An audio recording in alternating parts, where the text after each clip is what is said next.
sexual health is human health. I kept having patients come in to see me and they were feeling broken and feeling like something was wrong with them. Today on the Relationship Renovation podcast, we talk with Dr. Maria Sophocles about how to close the bedroom gap. We talk about the 3 ways you can do it. I'm so happy now that I've discovered pleasure that I want it with a man. And then you can kind of get to redefining sex as a couple for yourselves.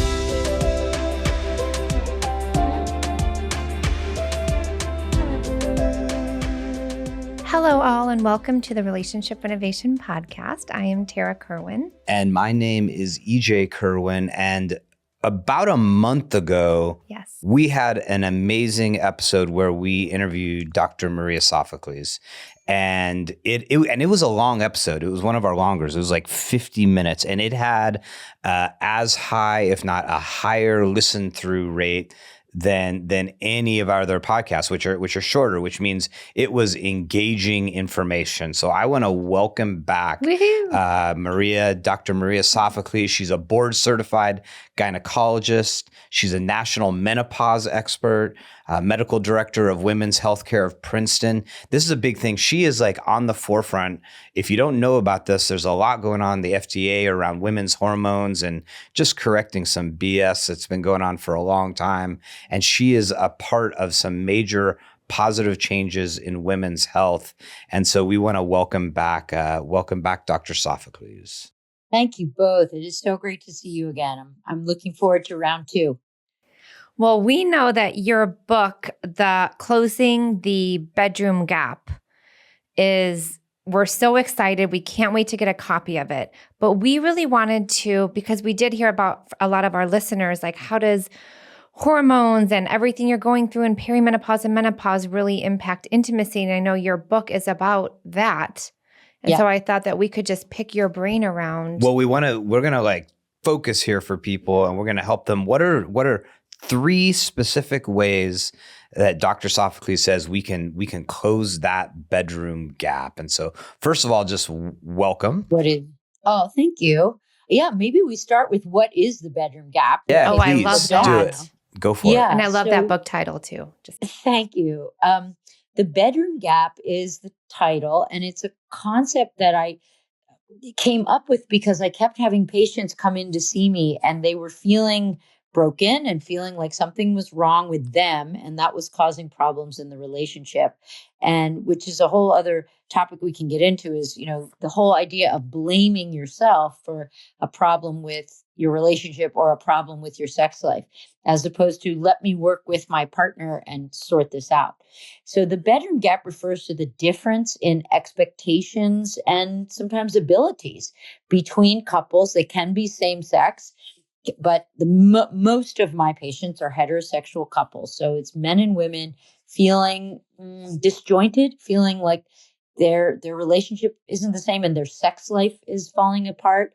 And it's looking at all the forces that create that gap, namely history, sociocultural forces, the patriarchy, biopharma, like big pharma, big porn, sex ed. So many big, huge things shape who we are as we become an adult. And that fails us when we become a midlife sexually active adult, especially for women who really don't talk about the menopause related changes that happen genitally that can make sex really uncomfortable, who don't talk about the loss of libido that can happen in menopause. And by the way, men have their own set of changes too. So when you combine the two changing humans and the naivete, if you will, you get this gap. And my book's about what that is, what are the forces that shape it, and how do we close it? So I think we'll talk today a little about how we can make things better in midlife sexually for couples. Our Relationship Renovation at-home manual for couples is now available on Amazon for $24.99. Check it out. It's going to be so helpful. It's going to be giving you all of the skills and tools we talk about on our podcast. So please go check it out. Your relationship is so worth this. I do want to say thank you. Thank you for writing this book. Thank you for giving attention to this, because I think a lot of people, including me, do feel powerless and don't have understanding, knowledge, or the skills. So I think a lot of people just give up and they think, right? Remember that movie, Is This As Good As It Gets? Like my heart thanks you a lot that you've done all this research and I think it contributes to the amount of people breaking up, getting divorced in that age range, because there's a certain point where the most natural thing to do is it's us. Yeah. Like, you're just not attracted to me.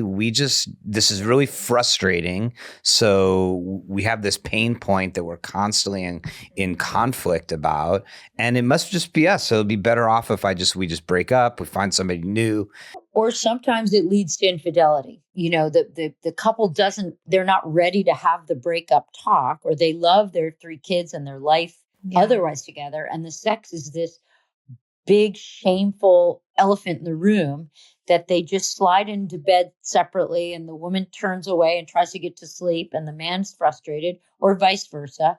And it's amazing how hard it is to talk about sex for many couples, even though there are people who've talked about the most difficult challenges, whether it's aging parents or kids or, putting your dog down, but they don't talk about sex. So I think that's a big issue. And once you've had infidelity, you guys know this. It's a whole other bag. Oh, yeah. Building trust back up is even. Well, and I think it really feeds into your sort of your first way to close the bedroom gap, which is, you said, know thyself, right? Because it's like, if you don't even know what the hell's going on inside your own body, how in the world are you going to communicate with your partner about it? How are you guys going to close that gap? So let's start with know thyself. Tell us about that. Could I ask one question? Could we talk about really quickly, just name the 3 that we're going to be talking about, and then we go into each specific 3 ways that Dr. Sophocles is going to be talking about closing the intimacy gap? Sure. You want me to say that, Maria, or you want to say that?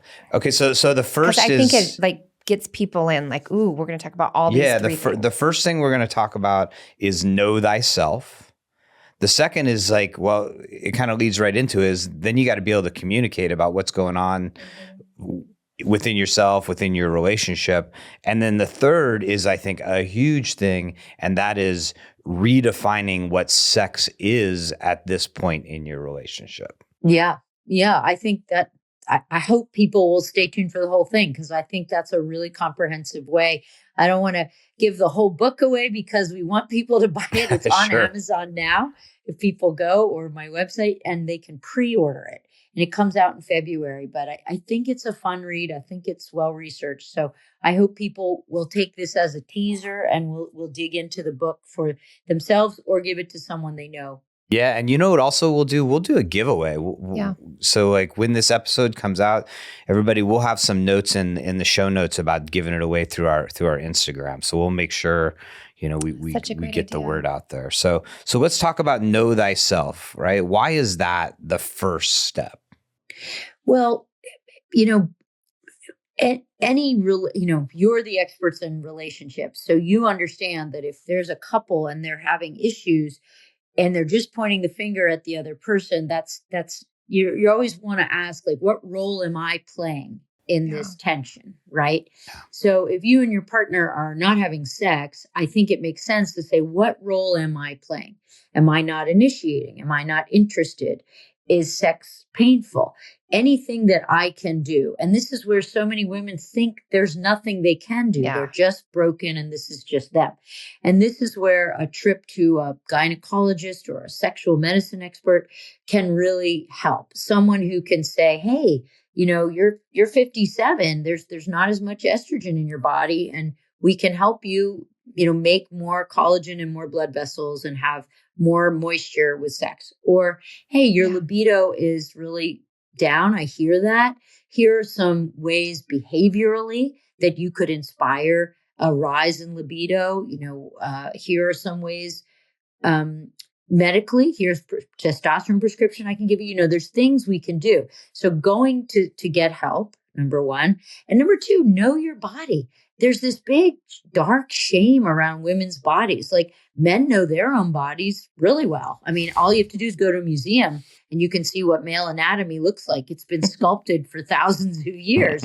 But women's bodies are always this like shameful little wedge, like, the legs are crossed. And it's like, if you don't know your body as a woman, how are you supposed to tell a partner, it feels really good when you touch me there, or when I use a toy like this or like that, or this position or that position.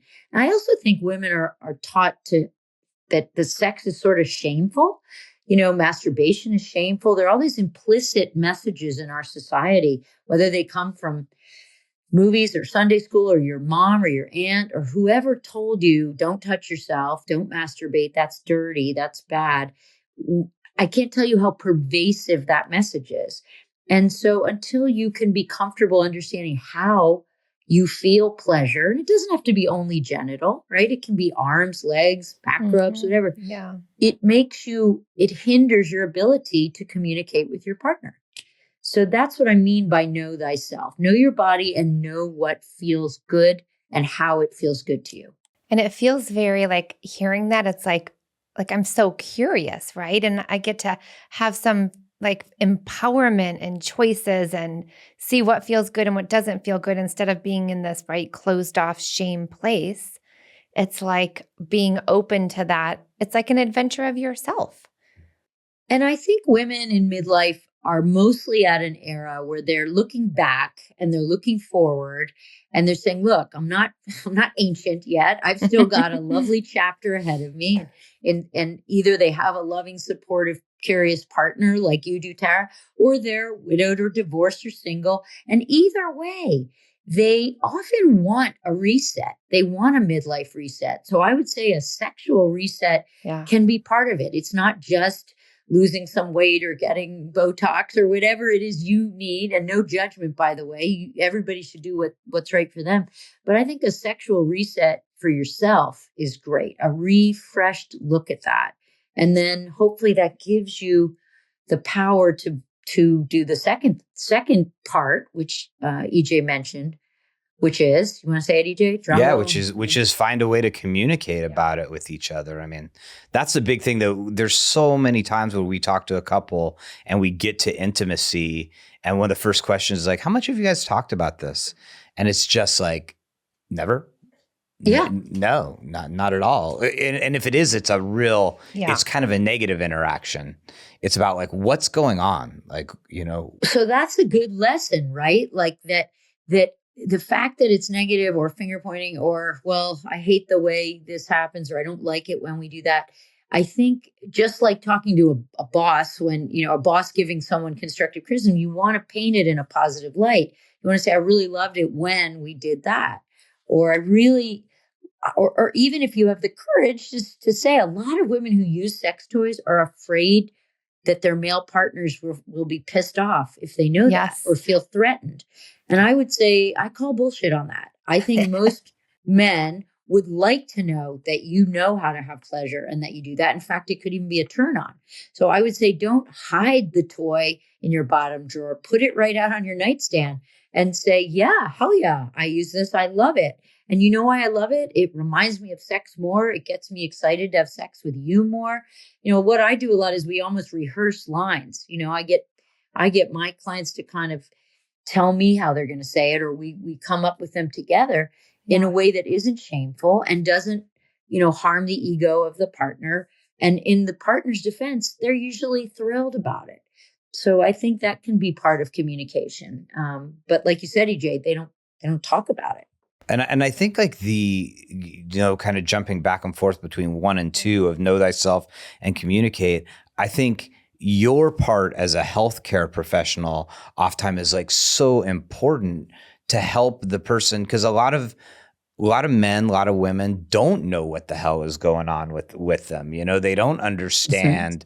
And it's, on the male sort of stuff is a little more simple, but at the same time, it's like when it's not working, when there's erectile dysfunction, like it's like, what the hell is going on? Like, what is it? Is it stress? Is it low testosterone? Is it, like you mentioned before we started, is this like diabetes related?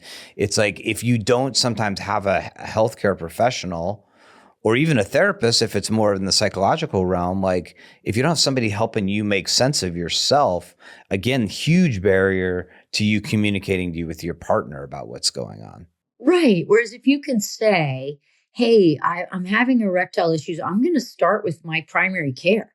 Make sure it's not a cardiovascular thing or a side effect of a medication or diabetes. That shouldn't be shameful. We have to take the shame away from this.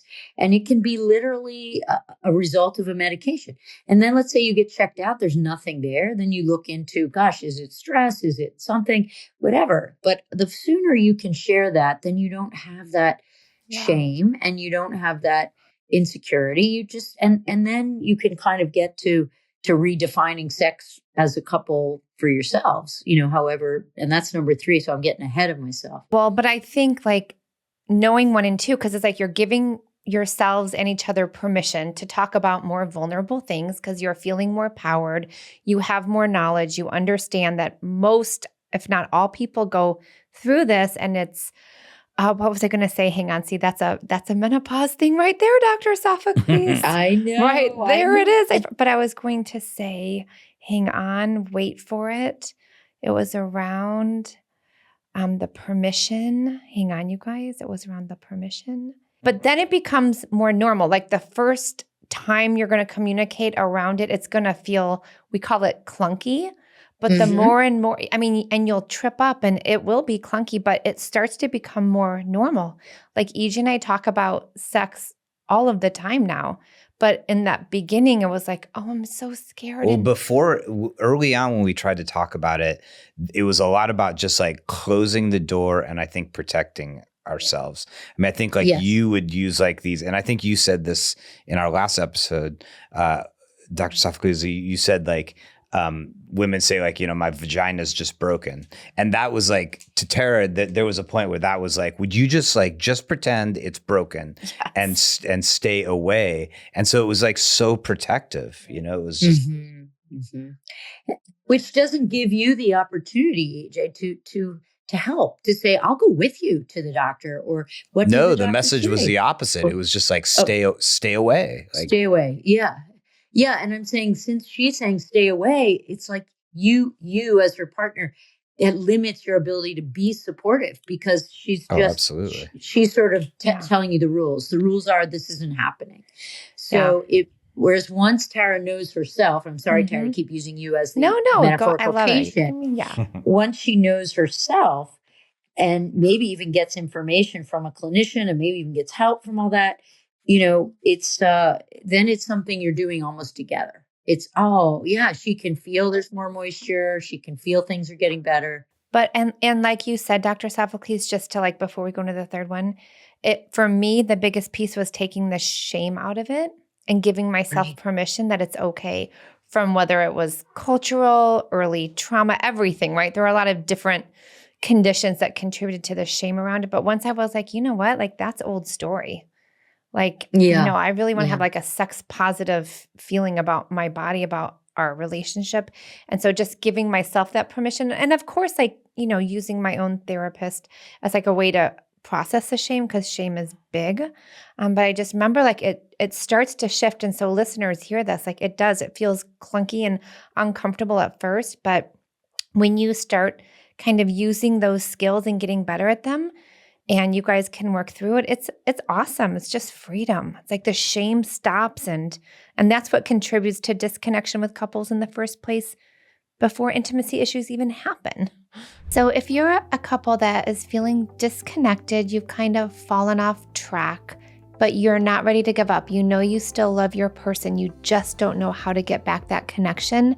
Don't worry, we've got you. We are launching a private coaching program, and we're going to take on only 8 couples. We're going to meet the 2 of us with you privately. And we're going to do that over a period of time. We're going to work you through the Relationship Renovation Workbook, which is an amazing tool. And then there's a few other ways in which we're going to support you that I think are going to be just fantastic. So get ready for the We transformation. We can handle this. We can communicate clearly and with compassion, even during difficult times, yes. And we can feel more deeply, intimately connected. So if that's something that you're interested in, all you got to do is send us an email, coaching@relationshiprenovation.com. We'll schedule a 30-minute discovery call with you. That'll be completely complimentary. We're going to hear about what's going on for you guys, and we're going to tell you about this super exciting program that we're launching. We really cannot wait to begin this journey with you. So can I go back to the shame a minute? And I'm going to ask you a question, Tara and EJ, because I'm thinking of a patient I had today who really, really struggles to have sex and really struggles to communicate with her partner. But she has a pretty impressive and early history of sexual trauma and abuse. And getting the shame away is so hard that she really even struggles to get to therapists. She has a trauma therapist, she has a sex therapist, but she's almost not really going because it's so hard and painful. So how do you get, I mean, that's like maybe an hour question, but how do you, for people who don't have the tools you have, maybe some of the people listening who maybe even have a small amount of trauma in their past, maybe just a bad first marriage or a boring former partner sexually or something. How do you get past that shame of it's my fault? I guess I'm broken. EJ was like, you always make me cry, Dr. Sophocles. And it wasn't even, I don't think, I don't know. I could not have done it without him because he was really patient. And I think his patience allowed me to do the trauma work and shame work. I think because I used to feel EJ's impatience with that. And so I would be like, oh God, it's even I'd have even more shame. Yeah. So once we really started to talk about how much shame was impacting us, he was like, oh my gosh, that's what this is. It's not that you're rejecting me. It's that you're full of shame. And so EJ's patience and my constant working on myself feeling safe in my body, if I would be really anxious before making love to EJ, I would say, EJ, would it be okay if you massage me first so I can feel more relaxed in my body? I wouldn't just have sex to have sex or think it was a chore. It'd always have to be because I feel safe now or EJ's making me feel safe. And we just got really good at him being a support for me and me recognizing what my needs were. There were times where we were physically intimate and something felt really bad. And I would stop us midway and be like, EJ, that doesn't feel good. I wouldn't allow my body to have any more fear, but I had to communicate it with EJ. That's the easiest way I could explain it. Patience, and me giving myself permission that it's okay, but EJ holding that space for me while I was doing my work. Okay. For me, I can answer it as a partner and then as a clinician. So, because they're obviously very different, as a partner for a huge breakthrough for me was if this is what I'm lucky enough to have with Tara, if it's, holding her hand in the kitchen and sleeping next to her, if that's what it is, then I'm okay with that because I'd rather have that than nothing. That was a big thing for me. And then, because then it took all the pressure off of it. Was okay, maybe I still have a craving. Maybe I would still love to have that with her. But I would rather have this than lose her completely. That was a huge, I can remember having that. And a way to say that for everyone listening is also to take or to broaden that message, I think, is to take the focus off the penis and vagina part of sex, which is what we all universally call sex. Remember when Bill Clinton, I did not have sex with that woman. He was telling the quote truth, right? Because there was no penis in the vagina, even though there was a cigar or whatever. But So since that's what we call sex, I think this has done us a disservice because it's saying unless you do that, you're not having sex. Yeah. And I think that takes away the beauty of a relationship that can still be plenty intimate, plenty of arousal, and even loving orgasms. and loving, Yeah, just and loving loving. something.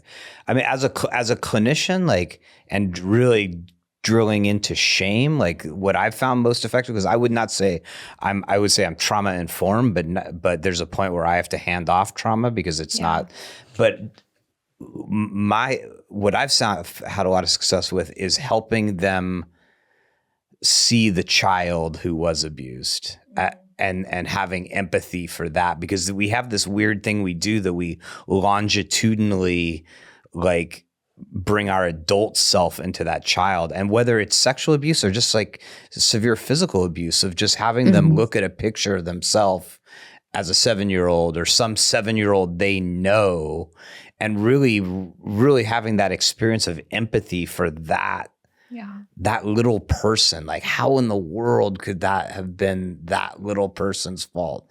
We know what a 7-year-old is. We know what an 8-year-old is. We even know at this point as, 50-year-olds, what a 15-year-old is. A 15-year-old is a child, Yes. And yes. that I find like opens the gateway to them maybe eventually going and doing deeper trauma work, is just seeing like, how can I take that little person take responsibility for this? How could they take on that shame when they were clearly powerless?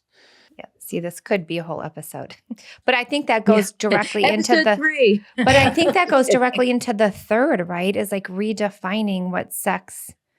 Yes. Is. Oh yeah. I like this one. It goes right into it. Redefining sex. Yeah. I've been thinking a lot about this, and it tailors into the trauma as well, is that like, I think men especially have to, especially when they're older, really redefine what sex is, because so much of what men are acculturated to comes out of pornography, comes out of like this sort of doing something to somebody versus it being a connecting experience. And that old model can kind of work when you're young. Even then it's problematic. Hookup culture, especially. Yeah. But it really is dysfunctional in adult sexual intimacy. I mean, there's like, it just doesn't work. And I think men have a big lift here of changing how they even conceptualize what sex is. Somebody was just talking to us about this last week. We just had a sex expert on our podcast earlier this week, and he was talking about connection versus about connection, about energetic connection versus obligation. Yeah. And he'll say, like, he'll come into the bedroom at night, and instead of like, ooh, I wonder if we're going to have sex tonight, he's like, hey, to his partner, is there anything that would feel pleasurable for you tonight? And then that puts it in her court, like, yeah. I have a choice here. Yeah, I have a choice, right? Yeah, maybe a massage, maybe a cuddle, but I'm not in the mood tonight. Okay, great. But like, again, it's language and it's just the way you like imagine it. An expectation. I have many patients who tell me they're afraid to cuddle and put their toes together or rub his leg because he'll just take that as 0 to 60. I guess I got permission to have sex. And he will. Until... Well, and that was the big thing with you and I too. Like I had to be Dr. like, okay, Sophocles. I'm going to touch you, Tara, but that doesn't mean anything. All I'm doing is touching your shoulder. Like, I had to like be explicit. Which is why that therapist has a nice way of doing it, to let it be on the woman, to say, what would you like? What would feel great to you? No, or even a code word like no expectation, kind of thing.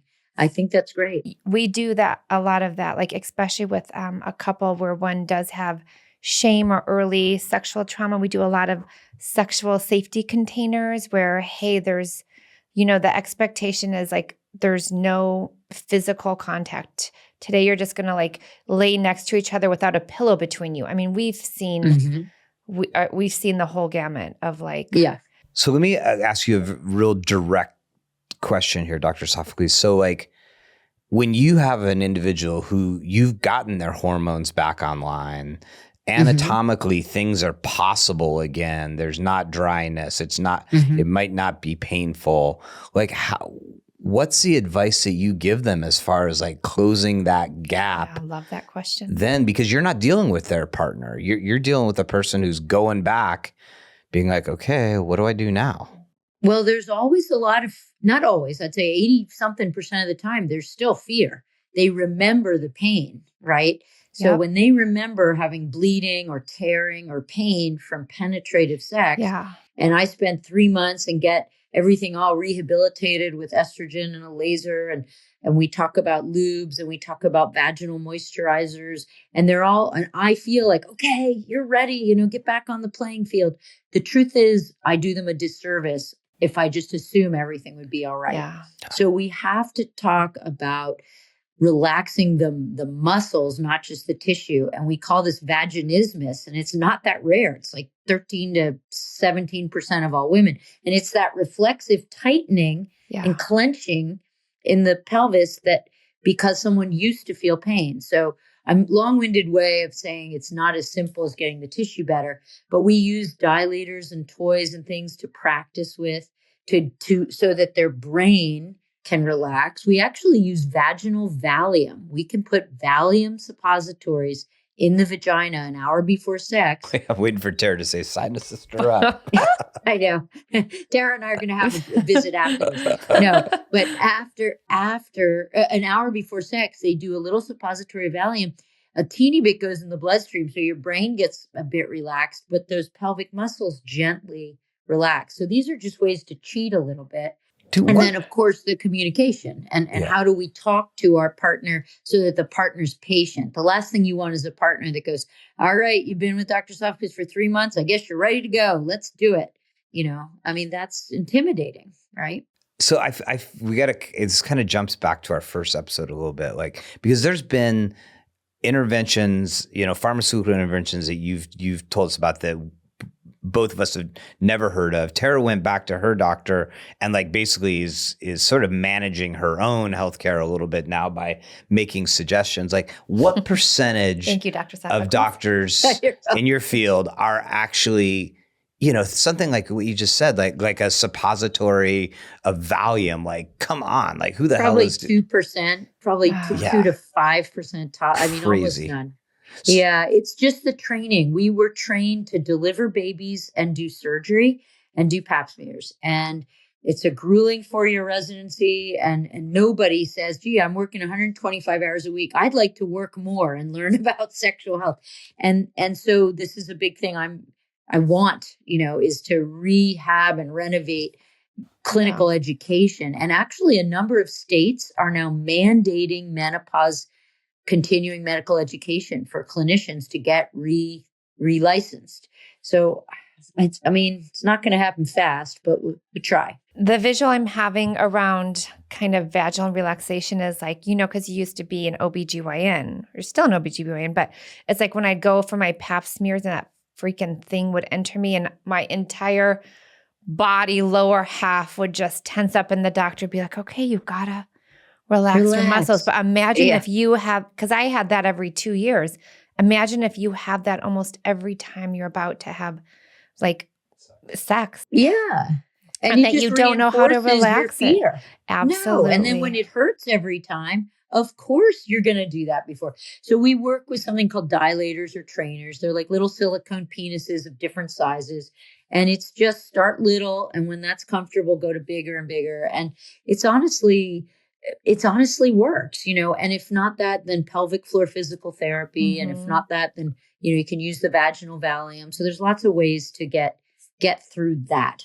What do you notice when people have like taken those risks, right? And they're feeling better and more empowered? Like, what's their story? They're before we've talked a lot about it, right? Scared, fearful, but what do you see after? After I see people feeling like literally like they've had a rebirth or a new relationship. And just like someone who might be divorced or widowed and then finds the love of their life and they're like, oh my God, I never thought this could happen. I have an 85-year-old patient, and she and her husband have been married since high school, after high school, only partner for each of them.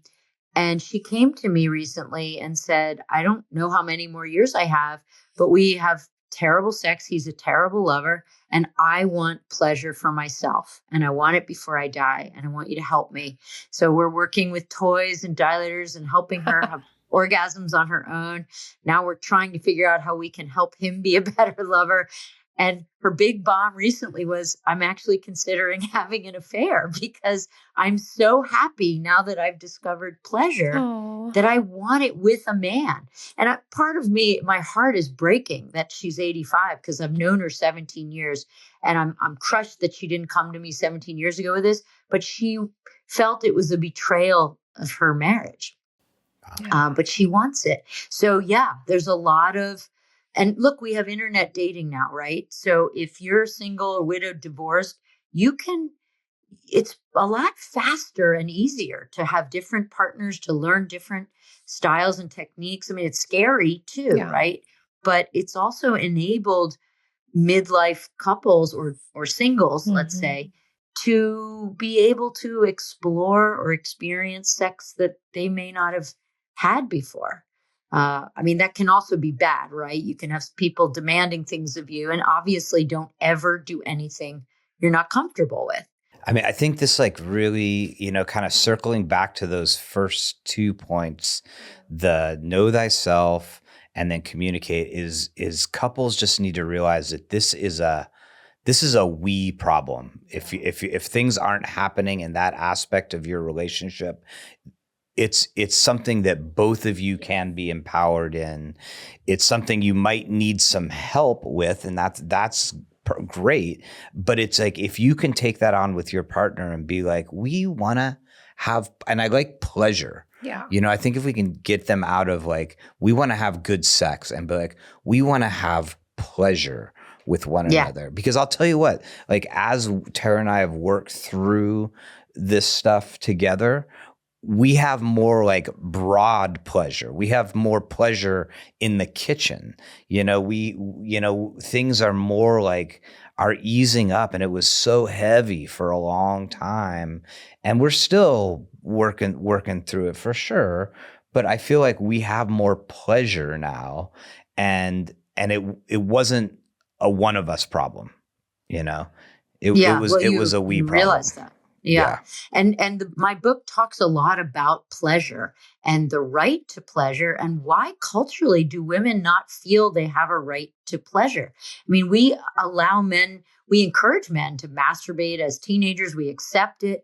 But for women, it's like, we even use the phrase guilty pleasure, right? Yeah. Oh my gosh. Watching that TV show is my guilty pleasure.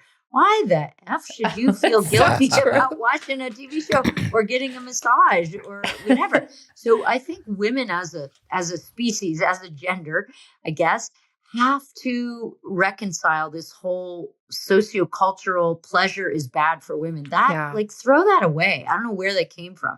And I think once they do that, they might feel a little more empowered to ask for what they want or get it themselves by knowing their body, and then find the courage or the practice to say to their partner, you know what, I'd love you to give me a massage before we do anything, because I may not want to do anything else. I think it's very much about pleasure, very much. Well, we want to get the word out that Bedroom Gap is out there. It's available on Amazon. You can pre-order it. Yeah. You can order it. We'll make sure it is in our show notes. We'll get all the information as we did in the last episode about you, Dr. Sophocles, where people can reach out and connect with you. We think, you're obviously like a really cool, fun person to talk with. So fun. But you have like, you have tools that people don't don't have a clue about. Vaginal Valium. Yeah. Just saying. Okay. Stop. Just saying. Now we'll be able to trace where Tara's vaginal Valium habit started. You can trace it. All right. I'm so glad to be able to share some of these things. There's lots more, and I think the goal is that people feel comfortable listening to this podcast and sending you questions and finding me, reading the book, whatever they need to do to understand that sexual health is human health. It's we know that staying sexually active and staying connected to your partner in the long term leads to longevity and a healthier you. I was just telling Tara this the other day. I just heard some research around Tara, you paid me to close with that. Yeah, lengthens your life, heart disease. Tara has big existential issues. Makes your legs so it's longer, Tara. Yeah. Oh my goodness. Well, thank you so much, Dr. Sophocles. We'll always be in touch just to keep just like all the research you're doing and FDA stuff. Like this is not our last rodeo with you, just FYI. Again, listeners, thank you. Reach out with questions. We always get back to you. As always, take care of yourselves. Take care of each other. Bye-bye. Bye-bye.